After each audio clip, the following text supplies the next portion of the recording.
You are listening to Action Design, your monthly insight into the field of behavioral economics and its applications to the world around us. We bring you leading practitioners from all industries to discuss cutting-edge behavioral research and how to practically apply those concepts to the development of consumer products and public policy.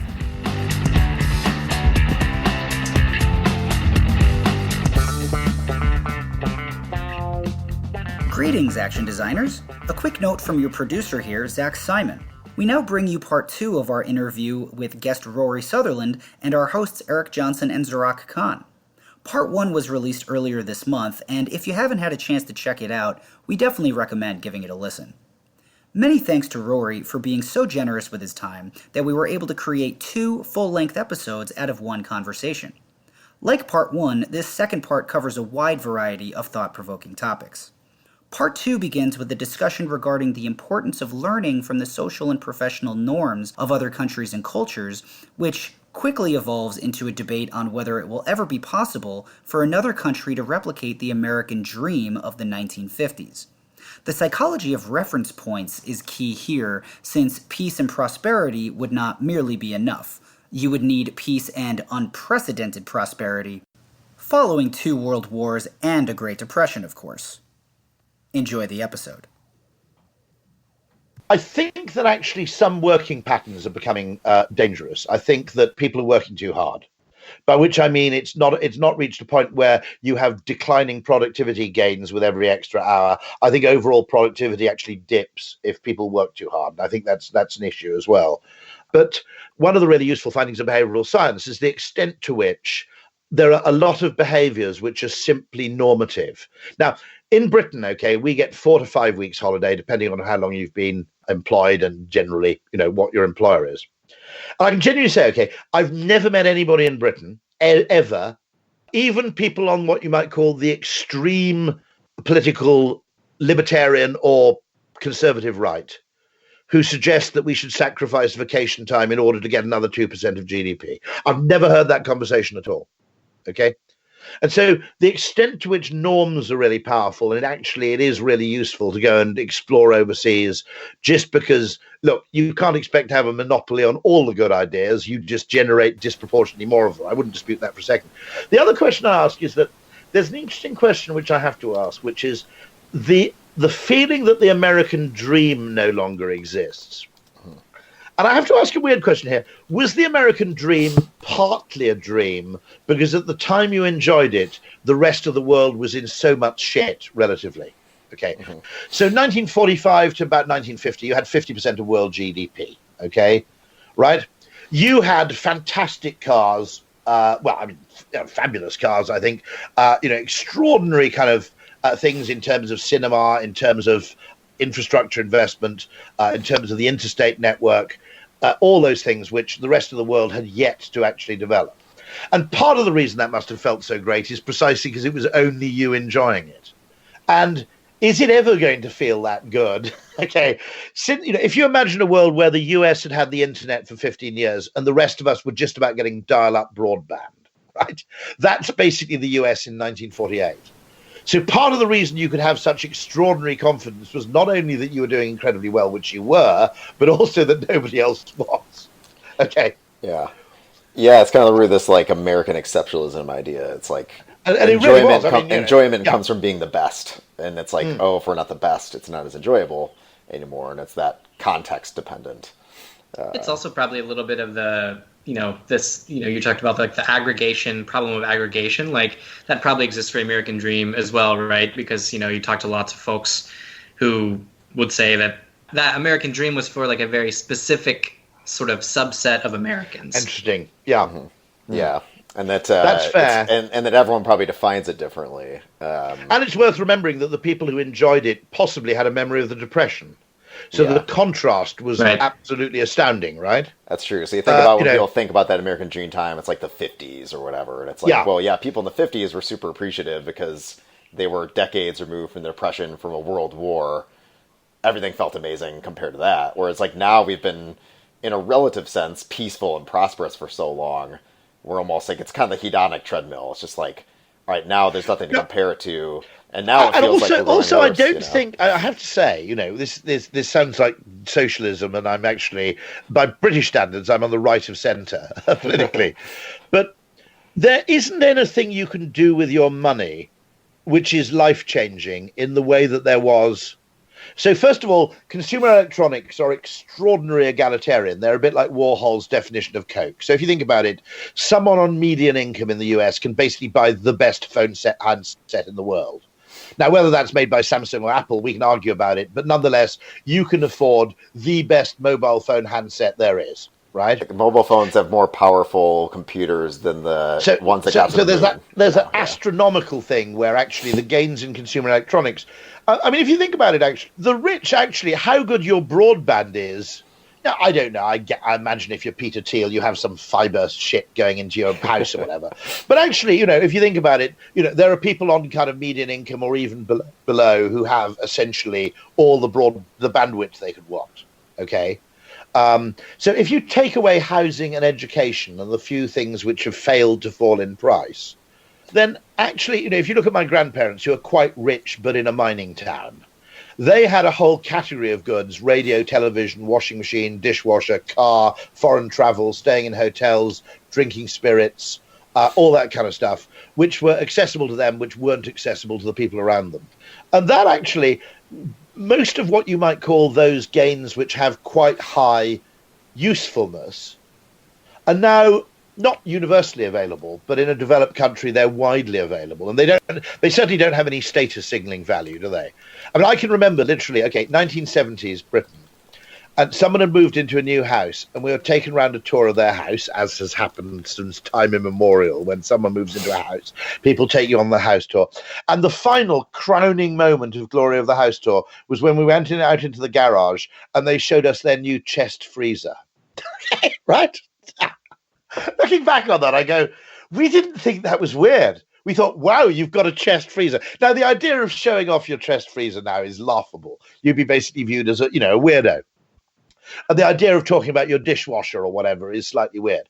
And so I have to say that at the moment, unless someone invents something really, really expensive that's really life-changing, okay, we are in a world where actually excess wealth generally just leads to status signaling expenditure rather than things of actual usefulness.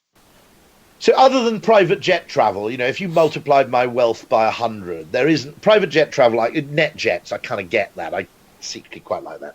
Okay. But other than that, there isn't anything that could materially affect my well-being all that much. Now, okay, I could go at the front of the plane rather than the middle, or the middle of the plane rather than the back. But that's not a kind of order of magnitude difference like the difference between owning a car and not owning one. Mm-hmm. And it's a bit strange in a way that we get most obsessed about economic inequality when instrumental inequality has to be much lower than it's ever been.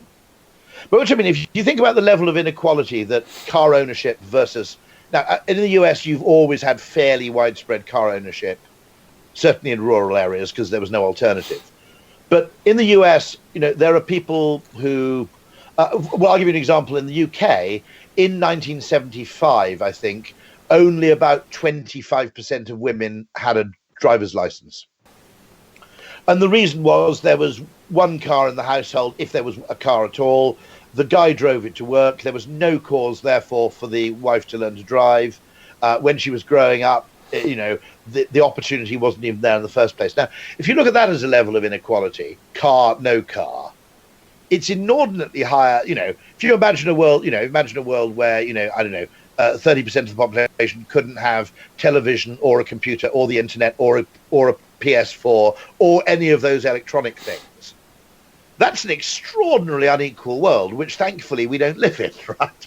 And yet the gratitude for that seems to have been buried but behind a whole load of figures about, people's net wealth or accumulation of capital, which is important, and I'm not saying we shouldn't combat it, but we have lost the hedonic plot somewhere here, haven't we?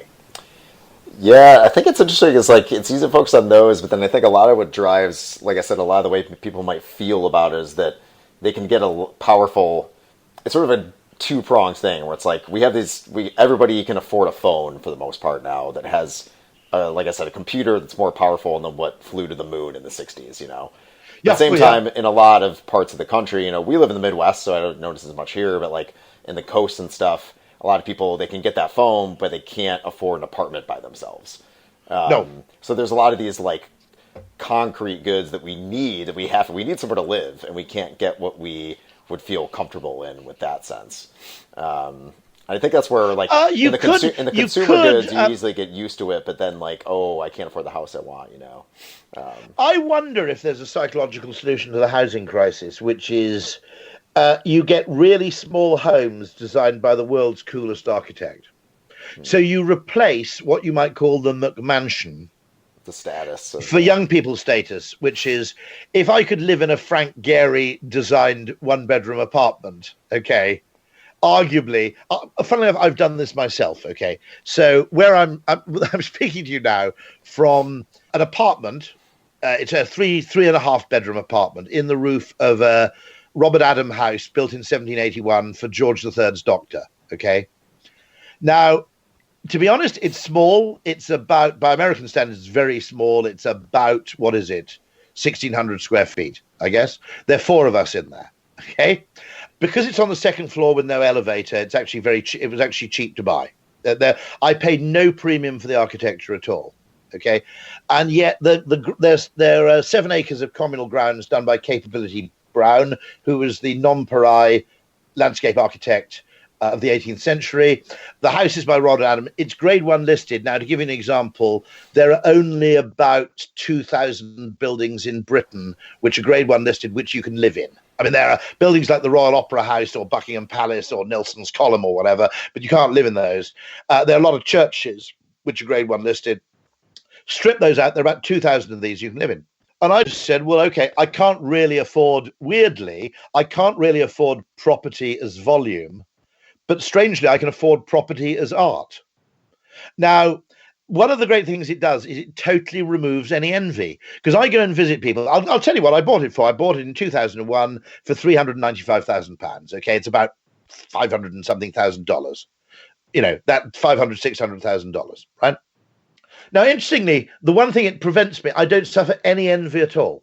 Because I go and visit people who have a house worth 1.4 million, and we go away afterwards. And my wife said, "What did you think of their house?" And I go quite confidently, "I think the architecture's a bit shit." Okay. Now, I mean, just to be clear, Robert Adam. I mean, there's a wonderful website which I mentioned in my book called Right on the Market, which is a selection of Frank Lloyd Wright houses for sale at any one time in the United States. Well, they're all in the US because he didn't build anywhere else. But apart from that Japanese thing they knocked down, but. I don't know why they knocked that down. Jesus, what a thing. Anyway, sorry. But the weird thing there is that, you know, I always think if you moved to an obscure place and you lived in one of those, you wouldn't really suffer. If you were able to do so, you wouldn't really suffer any property envy. So what you can do is, and this is what markets do, this is what hipsters do, there is always, in any marketplace, there's a great book by Douglas McWilliam called The Flat White Economy. And essentially, the world is always a war between the currency of rich and the currency of cool. And at some point, anything that's too rich stops being cool, right? And what cool people do... Now, if you go to the coolest part of London, which probably was Shoreditch, it's probably moved. Probably moves about every 3 days now, because that's how fashion works. It basically looks like... It's basically trying to be Brooklyn, okay? Now, Brooklyn's probably cooler than Manhattan now. Is that fair? I don't know. I mean, I'm guessing. In general, I'd say, yeah. Yeah, okay. And that's an example of the cool rich. And so what you do is you say, I'm not going to compete for that currency. I'm going to have my own currency, and I'm going to change the currency market so that my currency is valued more than their currency. And cool people or attractive people or whatever can always play that game. Not everybody can play the game, let's be honest, okay? But it is, you know, you go to this place, Shoreditch in London, and there's graffiti all over the walls, right? Seriously, if you've been there in the 1970s, I was there last year, yeah. I toured around. You were there last year, right? Walls, and it's, as a 53-year-old, I'm like totally confused by the place. I thought it was awesome. Yeah. Oh, no, it is awesome. No, it is awesome. And the choice and the consumer choice and the weirdness of the retail, it's fantastic. But as a 53-year-old born in 1965, I walk around Shoreditch and basically half of me is going, this is unbelievably brilliant. And half of me is going, what the fuck is going on here? Why is this a good thing to have like everything run down and shabby? It was rather like my sister-in-law had that furniture where you have like streaky, flaky paint. So you buy the furniture with the paint already flaking off. And her father, who was in his 80s, like buying jeans was that are driven insane. But ripped jeans are another thing. To be honest, I was born in 65. I still could not buy. My daughters insist I buy them for them, but I can't get my fucking head around ripped jeans, okay? Because I'm too old to change my currency. But young people have this great freedom to basically redefine what's cool. Mm-hmm. And so, in a way, what we do is we minimize regret by changing our value set. And this is why the economic idea of what is it called, consistent preferences and transitive preferences and all that stuff is, of course, mistaken. Because actually, what we do is we do a lot of the fox and the grapes with our preferences, which is we go, I can't afford this, so I'm going to decide not to want it. Yeah. And if enough people do that, what everybody wanted, I would argue that owning a mega yacht in 10 years' time will actually be seen as fucking naff, to use a Britishism. I think it's already happened with. I think it's already happening. Well, I know that there was an article in the Wall Street Journal a month or two ago about how all these big mansions from the boomer generation, like they can't sell them because no one that's coming into even having money to buy those wants that type of house anymore. Like that's no longer a good status signal, like having this extravagant house, No, so I think there's that interesting thing, which is that what we actually do is that preference is a highly iterative thing, and we actually refine our preferences according to our means to minimize regret, I suppose. Aesop spotted it. That was 500 years BC, right? The fox and the grapes. I can't get those grapes, so I'll decide I didn't want them anyway. The opposite, apparently, of sour grapes is sweet lemons, which is you decide to like. Now, actually, okay, after Aesop, but before we created all these concepts, Chaucer has this great phrase which recurs in the Canterbury Tales again and again, which is to make a virtue of necessity. So, we take our circumstances and we actually essentially reshape our preferences around them. I've seen a lot of articles framed that way, and I'm always kind of skeptical sometimes, where it's like basically these like macroeconomic trends that are framed as preferences, which like seniors these days are putting off retirement and wanting to work longer. Like millennials love the rise of the staycation. They don't want to travel anymore. It's like, well, no, all these people would want these things. They cannot afford them. And so they're forced into sometimes. A bit of it is, one, of course, what happens is that if you think about it, the status currency in the UK, the US is slightly different, but the status currency of certain kinds of foreign travel diminishes as it becomes more universally affordable. And so we have seen in the UK something which I genuinely could never have predicted, which is seaside towns which were once seen as kind of dying remnants and victims of package holidays to Spain. Places like Margate, for example, even places like Hastings, have actually become kind of creative centres and actually pretty hip and cool. Palm Springs in the U.S. is kind of like that now, I think. Well, so that must have gone through a period where Palm Springs was considered like Sinatra-era cool. Yeah. And of course, you've got those fantastic Neutra houses, haven't you? I mean, the architecture again is sensational. I was there at a place actually. There's a place called the Ace Hotel in Palm Springs. The guy at the bar was the lead guy from the Queens of the Stone Age or whatever. Josh Homme. Mm-hmm. Yeah. Oh, he's the man. And that was. I remember thinking, I'm in this weird, totally eccentric place where the hotel room has a vinyl record player in it and a record collection. That's how you know it's cool. Yeah. Right. And I was thinking, to be honest, I almost had to move out because I was lowering the general coolness quota. Having this fat middle-aged English guy wandering around was probably, they're probably dying for me to go. To be absolutely honest, that's when you needed the ripped jeans. It's for that trip. Exactly. But it was really interesting as a kind of, and what it was. Do you know what that hotel was? It was a Howard Johnson's. Yeah, so Ace Hotel, they have one here. They're kind of everywhere now, yeah. But they all have that same aesthetic. And it's essentially something which, if you'd been made to stay there in 1988, you would have shot yourself. Yeah. Now it's cool. Right? And now for some reason. So, I mean, there is that fantastic game I think people play, which is that, bikes are cooler than cars kind of game. And you're right about that, by the way. We ought to be really careful about it because a hell of a lot of it may be making a virtue out of a necessity. And if we remove the necessity, the virtue would go. But equally, there's a kind of ingenuity to it, which I have to admire, Yeah. What's happened. And actually, when I go to Margate or when I go to the English seaside towns, which would have been pretty much, utterly, utterly dismal if I'd gone there in the early 80s, and I actually see the Renaissance going on, then again, thank you, flat white economy. Because like the beer industry, it hugely adds to my choice, and we just like things we've chosen as much as we choose things we like. I think that's what it's all about, Yeah. No, and it's interesting to think, like, to that example, as they say, like, millennials are killing housing as they're not buying houses. It's like, well, they can't buy houses because they're paying off their student loans. But then there's a flip side of some of those where it's like you mentioned, record players, like record sales have gone astronomically up, even though music is free, basically. And that's actually a more expensive way of buying it than buying it online if you do choose to buy it. There's a weird thing with that. There's some things that are necessity and some things that we sort of choose for. And there's a weirder thing with that, which I think might be behavioral science related, which is as content becomes cheaper and cheaper, the money we spend on devices on which to play it. And I went out and I was wandering through Sevenoaks Sound and Vision, which is a kind of high-end hi-fi and TV place. The town nearby Sevenoaks is, if you think of Greenwich, Connecticut, that's basically the kind of London lateral isomer of Greenwich, Connecticut. And they had these Muso things made by Name, which were enormous, great Wi-Fi connected Bluetooth high-end speakers. Because they brought out a version 2 for £1,400, they were selling off version 1 not for £1,100, but for about £600.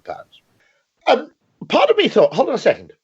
My music collection in the 1970s, when acquiring music was really, really hard, and I maybe had 3% of all music, or no, less, 0.5% of all music in my music collection. I spent, when I had virtually no money, hundreds of pounds on a hi-fi, right? Now, when my music collection basically through Spotify consists of all music, not to mention podcasts, not to mention audiobooks, not to mention the other, extraordinary stuff. Okay, I might spend money on headphones, but I've never spent any. I thought, this is sodding crazy. And maybe it's a framing thing. That when music's expensive, we automatically just think, well, it costs £15 for a CD. I've got £2,000 worth of CDs, so it seems reasonable to spend £2,000 to buy equipment on which to play them. And now the cheaper, and likewise, people watch films. My children watch films on their fucking phones. I'm going, look, there are people paid a fortune by Netflix, people of, immeasurable artistic genius who are framing that shot, who are lighting that shot, who are doing all that stuff. And you watch it on a fucking thing that's smaller than your letterbox. Yeah. And it occurred to me that, strangely, the abundance of content. I bought the other day a 32-inch 4K monitor. It's one of the best things I've ever bought. It's 300 and something quid. Okay, I can have 5 windows open. It is fantastic. And I mentioned to all my friends, and they go, what do you want a monitor for? And I go, because the internet's amazing, so I want it to be big. And they go, I never really thought of it like that before. I thought the whole point was to operate the internet using a thumb. What the hell? This is so weird.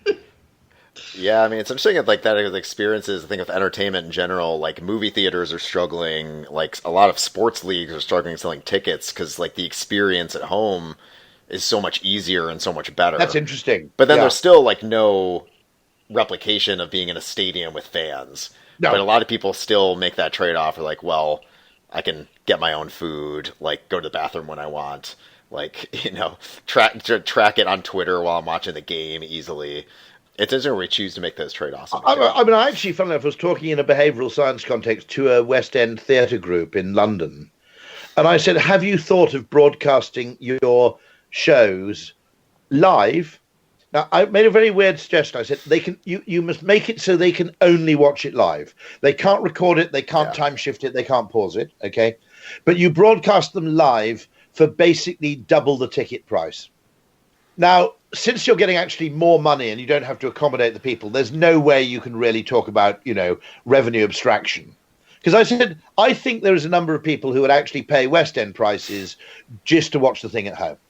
I asked people this, would I pay, let's say, the price of 2 West End theatre tickets to watch something on a really large TV at home? And weirdly, my one proviso is you can only watch it then and there, and there's one day, and you either watch it or that's it, you're done.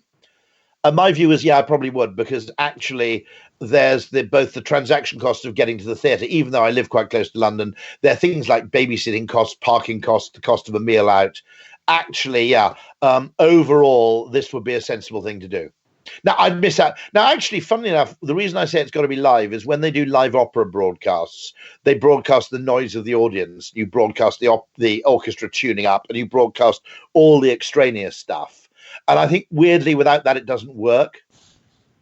For some weird reason, opera works at the cinema if it's broadcast, streamed live. If it's kind of edited, well, I suppose part of the point of opera, is what's amazing about an opera singer is that you can do it every night on demand. Anybody, not anybody, but more people could, if given the chance of 6 tries and a lot of editing, could probably perform something half decent. Like once. Once. But the ability to just do that on demand is probably what makes it amazing, I guess. Yeah. It's also maybe kind of what they do with like boxing matches, right? A lot of televised boxing matches where people will pay, pay-per-view, kind of a high amount to stream. And apparently the way that works is the guy with the best telly pays for the boxing match, and everybody else brings the beer. Yeah. So it's a kind of it becomes a social gathering, even though you're not actually going. Yeah. And then the guy's knocked out in the first round. You just spend the rest of the evening getting completely drunk. Every time I've done that, I feel like it's been a waste of money, but it's always a fun time. Yeah. So. I was gonna say, I know we've gone quite a while, so I do want to kind of pause and maybe we can think if there's any last topics we want to dive into here. I think Zarak's probably very happy. I think Zarak's probably already missed his dentist appointment that he had, unfortunately. That was the additional pleasure of this interview, was that it meant that I was like, if this goes well and it goes long, that means I just get to blow off the dentist. The dentist, oh my goodness, yeah. Yeah, your teeth will be fine. Of course, being British, I'd never go to the dentist anyway. But all right, so I'll let you go, Zarak. Let's get to our last couple questions here. We can, of course, then, fantastic. I think we have a lot to talk about. We could always do another one later on as well. Yeah, really happy. This has been a lot of fun. Yeah, really the last question that I have is just, as I was reading the book, and I was saying this to Erik earlier, it was hard for me to even think of questions to ask, because I was just like, man, this guy just seems really funny, and all my questions were kind of personal and personality questions. And so the question that I was interested in, that I kind of thought you would be excited to answer or happy to answer, is what personal vice has helped you the most in your career or in your personal life, a vice that you think is good. I'm gonna make a terrible answer here, and I hope there are no under 16s listening to this. I think that nicotine has unmeasured upside. Interesting. In that, I think that it did. So, if you think about it, you've had an interesting thing where the entire Western population has come off quite a potent psychoactive drug in a very short length of time. And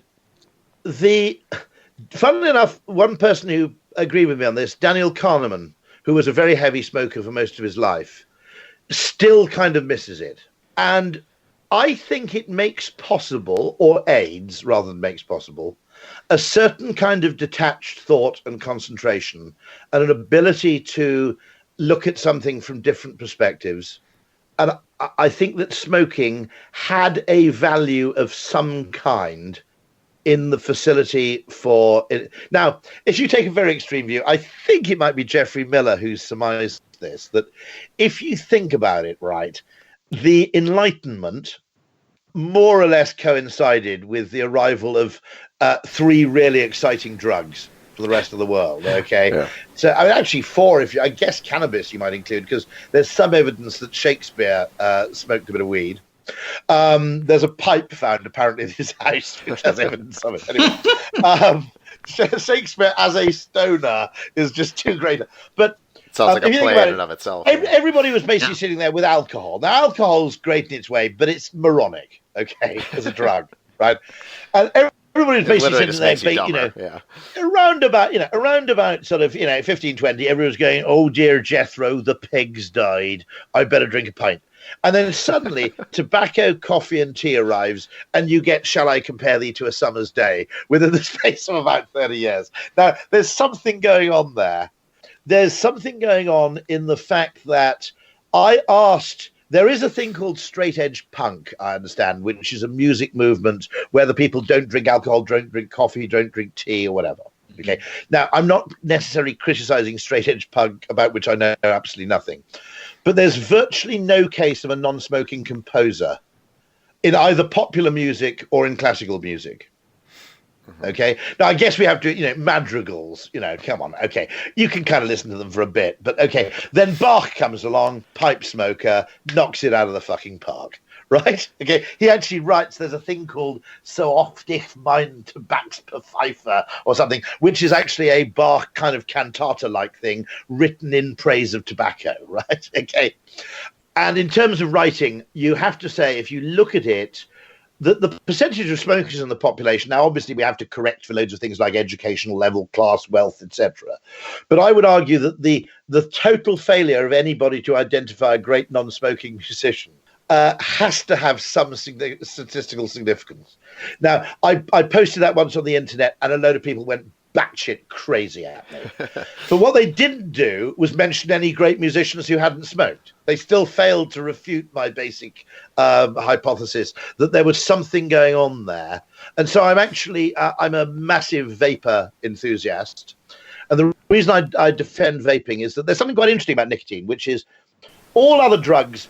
Let me just think if there are any exceptions to this. Apart from things like badly cut drugs, which are, contaminated, okay? The problem is the drug itself, right?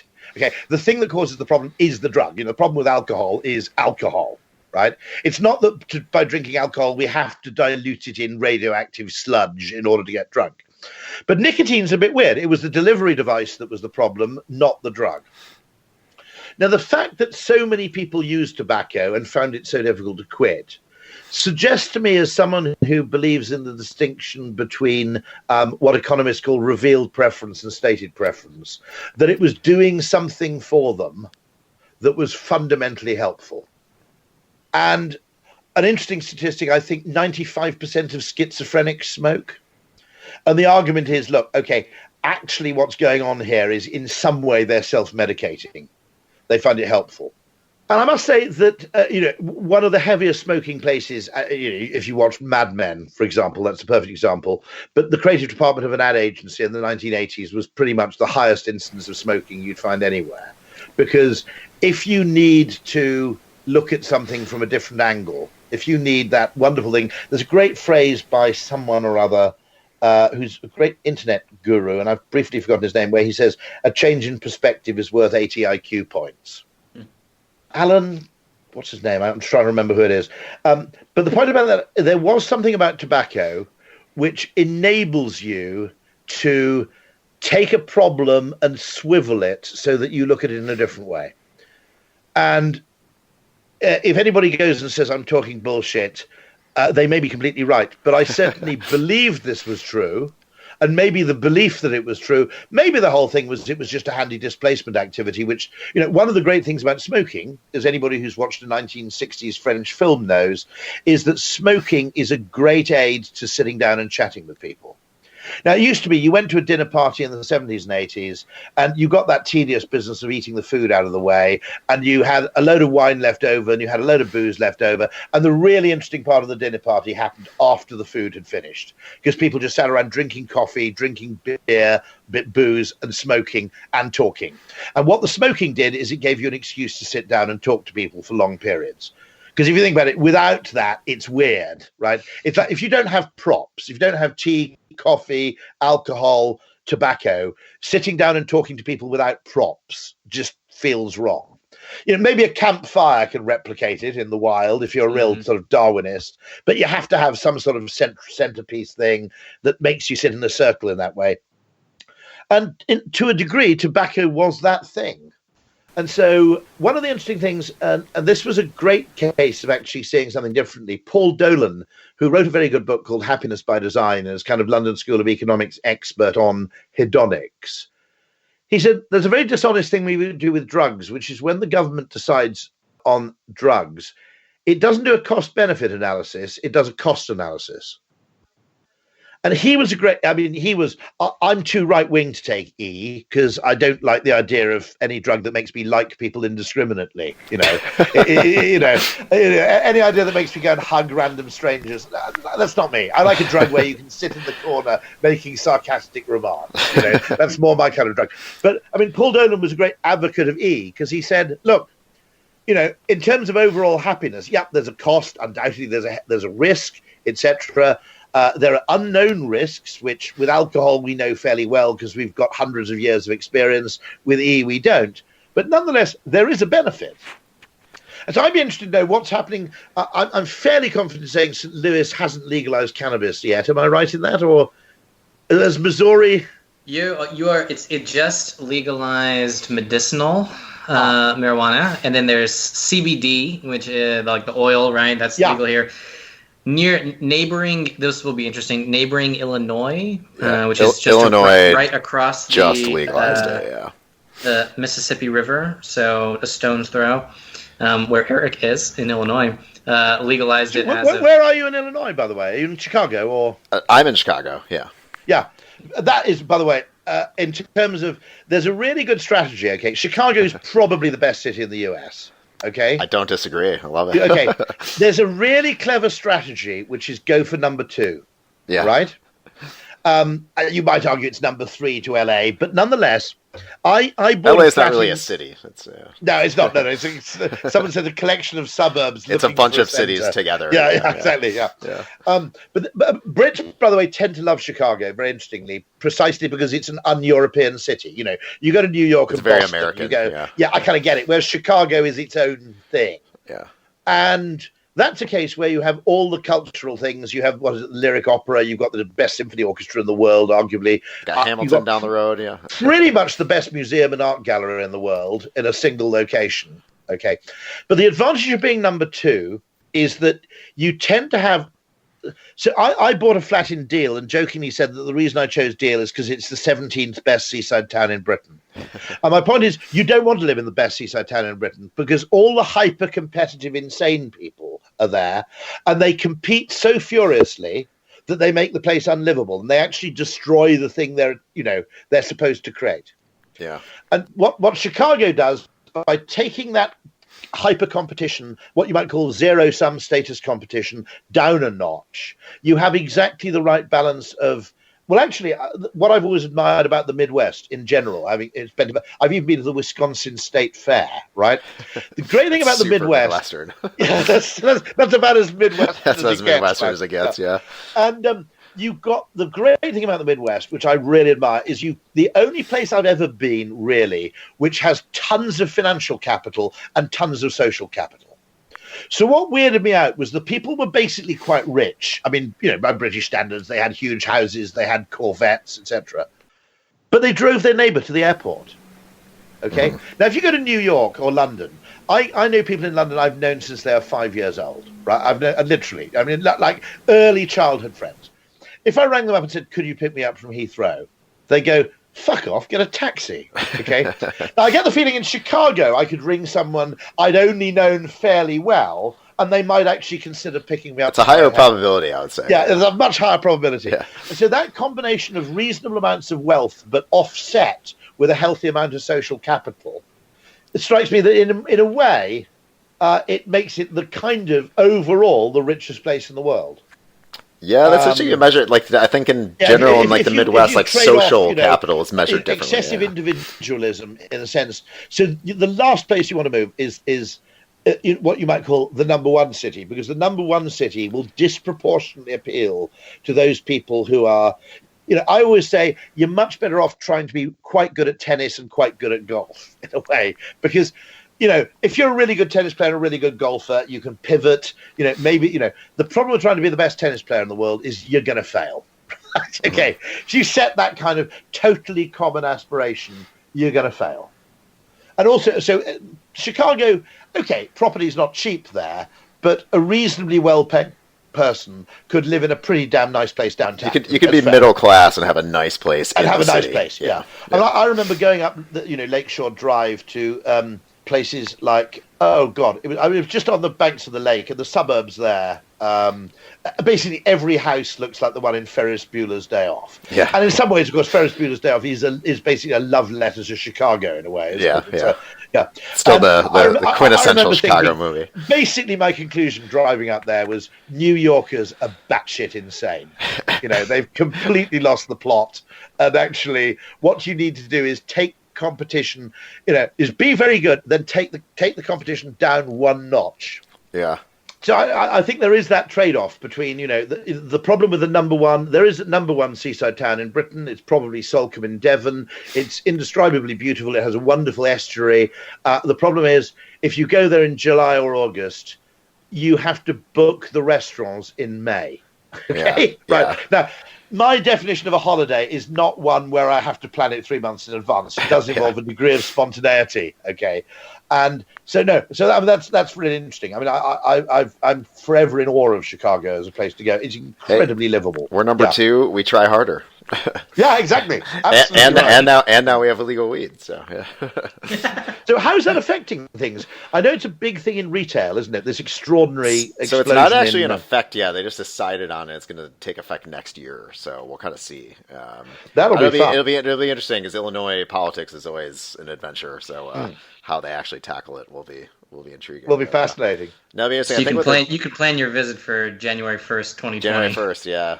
I think the existing plan is they're going to open all the existing medicinal places are going to be the original dispensaries. So gotcha. It'll probably be a short supply to start with, but then they'll But interestingly, there isn't an Anheuser-Busch of weed, is there? To take the conversation in full circle, this isn't about efficiency, is it? It's all about actually gratuitous variety and differentiation. Yeah, all of which you could never keep straight in your head. Yeah. All right. So on that note, let's do one last question, then we can kind of cap it off here. So usually just one thing we try to cap off our episodes with is asking people who are interested in behavioral science or aspiring behavioral scientists whether they want to do this as their job or they want to apply it to their job. What would kind of be your advice for them to learn more about it, to apply it? And maybe you think about if people do want to take advantage of make their organization, their job, whatever they're doing, more psychological than logical. What would be kind of your advice to them? I suppose if I had my life again, I'd hop a bit between academia and business, although the opportunity's never been available. Don't over-academicize yourself, because actually, after a certain amount of time studying this academically, you'd probably be better off actually. And I view this a bit like medicine, which is that what we try and do. David Ogilvy said this. He always people used to describe Ogilvy as the University of Advertising, and actually he said, I don't like that. It makes it sound kind of dry and theoretical. I want to think of us as the teaching hospital of advertising, which is we practice and we teach. And I think that combination, I would like increasingly to take what we do into the training space, into the area of kind of online learning. And actually, I'm also very interested by video conferencing as a technology, the ability to actually run brainstorms with people all over the world without the attendant travel costs and so forth. Strikes me as really, really interesting.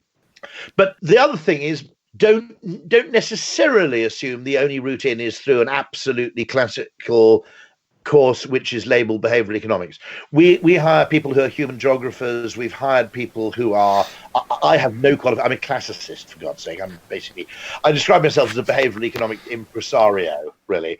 But equally, we hire evolutionary psychologists. I think, in a weird way, one of the things I always noticed in advertising for many years was that people in the planning function, they were disproportionately good if they were kind of biologists or biochemists. And it suddenly occurred to me that essentially the big difference is that line between the study of complex systems, ecosystems, life forms, evolutionary thinking and the consideration of complicated systems, maybe, but not complex systems. And any kind of training in any kind of complexity science, including the practice of it, I think is worthwhile. So, don't feel that, if you've got an opportunity to study biology or something, don't feel that that's a disqualification. I think it creates in you the mental habits of mind which are still useful in what we do. And then the other one is, do you mix it with some time spent in some kind of creative discipline? Because what I hope makes us unique as kind of the behavioral change practice within Ogilvy is we marry a hard bedrock of behavioral science with what you might call the almost slightly Python-esque creative side, which can actually make it can first of all, you can come up with weird ideas which behavioral science can then justify to clients. So, it's always difficult proposing something counterintuitive because the reputational risks in enacting something unusual are much, much higher. The risk of blame is much higher. And so you can justify creative ideas, but you can also generate them. And so we had a very interesting meeting today, which is how do you stop people stealing from vans? And builders get their tools stolen because they leave their tools in the van. And that has a big knock-on effect because people break into builders' vans, even when there aren't any tools, on the assumption that they might find some. So if we can get the incidence of tools left in vans below a certain tipping point, then it's no longer worth breaking into vans on the off chance. So this might be a very good example for nudge because there's a kind of exponential payoff, if you like. Because, if you reach a certain point of compliance, then the problem solves itself. It's a bit like speeding. If on single lane roads, not on the interstate, in single lane roads, basically if 40% of people obey the speed limit, everybody obeys the speed limit because you can't really drive into the car in front, right? So you don't have to solve the problem for everybody. You just have to solve it for enough. And so one of the interesting suggestions there was, at the moment, people have signs on the van which says no tools left in van. Okay. And I just jokingly suggested, well, what if we put 3 broken screwdrivers and a 3-day-old newspaper left in van? That's funnier, but it's more distinctive. Now, maybe, just maybe, funny slightly removes the propensity. If you create a moment of empathy, is the guy slightly less likely to break into your van? I don't know, right? My hunch is if you're a Spurs supporter, to use soccer examples, if you're a Cardinals supporter or whatever it may be, right? Are you slightly less likely to break into a car of a visible Cardinals supporter? My hunch would be yes, a bit. Okay, so one of the things is that it was very interesting because we're talking to an audience of cops, and the cops sort of say we're never really allowed to use humour. So there was a great suggestion by one of the students, which is you have these areas outside bars where people start fights. And the standard thing is, how do you create a sign which discourages this? And someone basically suggested putting a sign up where the fights tend to occur with an arrow that says pointless fighting zone 200 yards. Now, okay. Which says you can have a pointless fight, but don't do it here. Now, nudge them to where they can pointlessly fight. Yes. Now, one of the reasons that fascinates me is that there's something so ridiculous about that, but it might work. And actually, the very fact I've got this great theory which I espouse in the book, which is nonsensical things disproportionately attract our attention. Precisely because we're calibrated not to notice boring logical things, but disproportionately to notice things which are contrary to expectation. Because that information is more important in evolutionary terms than confirmatory information in some ways. The unexpected is more dangerous, generally. So combining it with a time spent in journalism or time spent in an ad agency creative department or time spent as a sculptor or something like that, right? Might be, as I said, don't try and be good at one thing because you'll never be that good, okay? Because everybody else is trying to be good at that one thing. If you can be good at 3 related things, right, which kind of complement each other. If you think about it, the whole reason behavioral economics kind of got started was because Stanford happened to have a faculty building where the economists and the psychologists shared the same coffee room. That's kind of where it got started, right? Mm-hmm. The overlap between disciplines is more interesting than what lies within them. And actually, one of the problems with academia is that there are very, very few rewards for going off-piste, because your reputational standing depends entirely on the respect you have within your discipline. And if you go off and try and do something, as André Geim, the Nobel Prize winner, does, I mentioned this, if you do what he calls hit and run research, where you just go off at a tangent, well, he can do that as much as he likes now because he's got a fucking Nobel Prize. But without a Nobel Prize, grants committees really, really hate that stuff.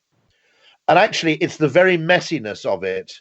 It's the interplay between different things that I think really creates the unique value. Awesome. Yeah, I mean, in a way, it's naturally an interdisciplinary field. Absolutely. But I think its origins are interdisciplinary. Yeah, but I think in a lot of ways, we've started to define it in more of a narrow sense than it actually is. And some of it is, I think, there's not a universal definition. But I've definitely found the most value in exploring, I personally, I'm sort of like you, I'm sort of self-trained in a way. Yeah. And I got super interested in just core behavioral economics to start with. But then that started leading me down learning all these other different types of psychology. There's cognitive psychology, there's evolutionary psychology, there's all these things that are interesting. And ultimately that's what, if you care about why are people doing what they're doing, how can I help them do things in a better way or help make a product more enjoyable, whatever that is, you need that kind of rounded, multi-rounded skill set, I suppose.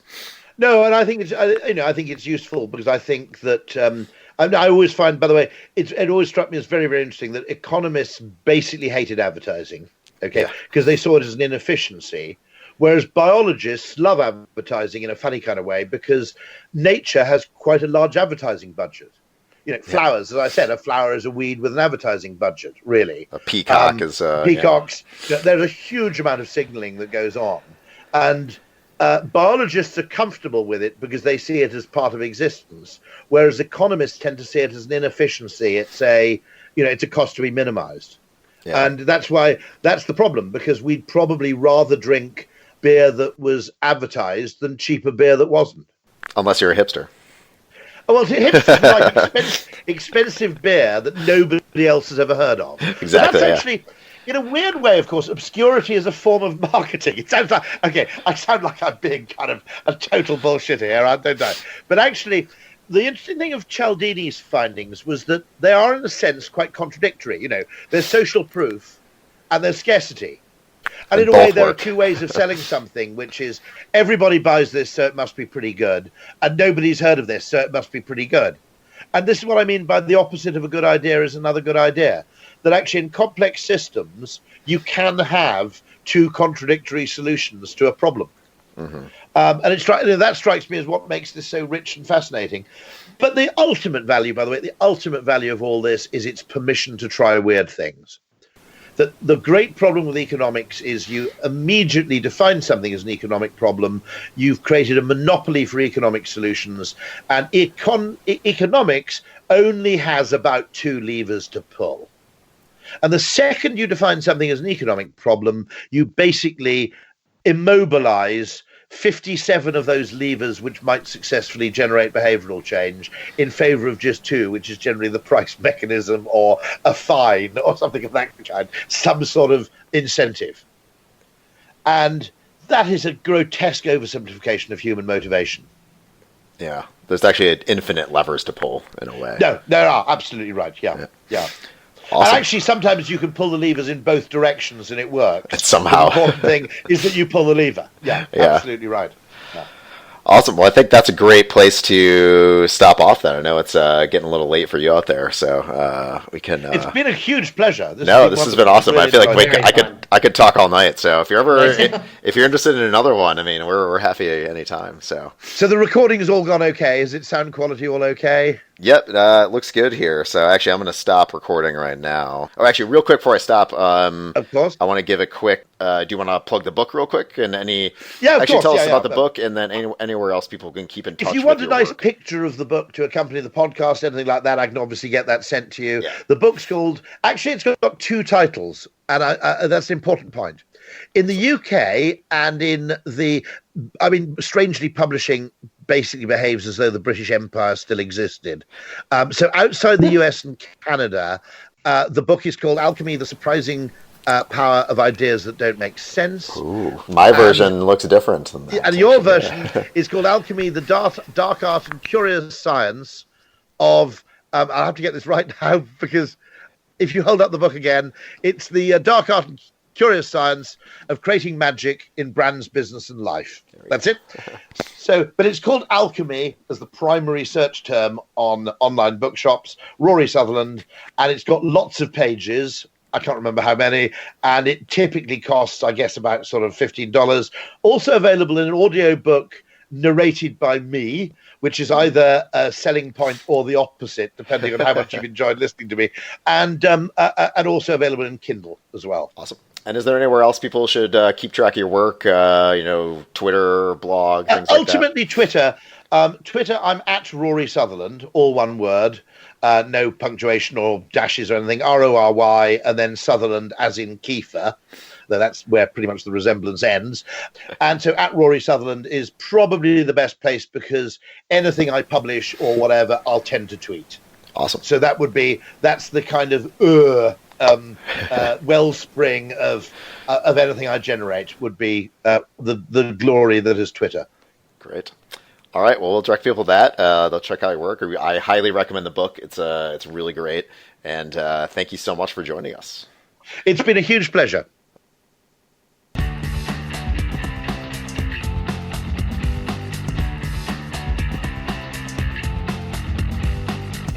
Thank you for listening. That concludes this edition of Action Design Radio, hosted by Erik Johnson and Zarak Khan. All podcast episodes are available on Spotify, Apple Podcasts, YouTube, and many other platforms where you might typically get your pod on. And don't forget to follow us on Facebook and Twitter. Special thanks to Morgan Bortz for design, and as always, we would like to recognize Steve Wendell, founder of the Action Design Network, a nonprofit organization dedicated to spreading awareness about behavioral economics, psychology, and all things behavioral science in order to help you improve your life, your career, and your understanding of the world around us and the people in it. I am your producer and audio engineer, Zach Simon. For more cutting-edge behavioral science content, visit action-design.org. Once again, that's action-design.org. There, you can sign up for our newsletter and find an in-person event happening near you. We have chapters in over a dozen cities in the United States and Canada. Also, on our website, you can find additional notes and links regarding the topics discussed in today's episode. Thank you again for tuning in, and we will see you again soon.